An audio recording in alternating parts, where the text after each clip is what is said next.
Trump parle à ceux qui lui ressemblent et d'ailleurs ne respecte que ceux qui lui ressemblent.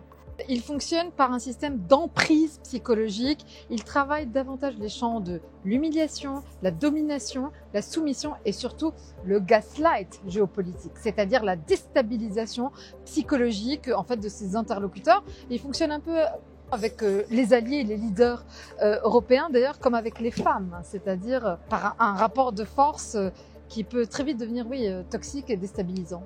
Donc l'Europe qui n'est pas incarnée, qui n'a aujourd'hui pas fait la démonstration de sa puissance ou de sa capacité de résistance ou de tenir son rapport de force, est plutôt, disons, regardée au mieux comme, le cousin un peu sympa, quoi.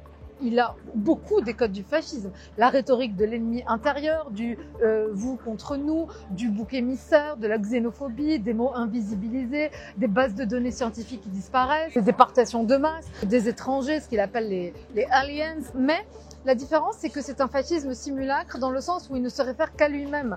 Trump ne se réfère pas à Mussolini, Trump ne se réfère pas à l'Europe des années 20. Trump ne parle qu'aux forts, puisque il faut aussi comprendre quelque chose dans ce nouveau siècle, c'est le retour des hommes forts. Et qui est un retour conjoncturel, mais aussi structurel, c'est-à-dire il y a aussi une demande des peuples du retour des hommes forts.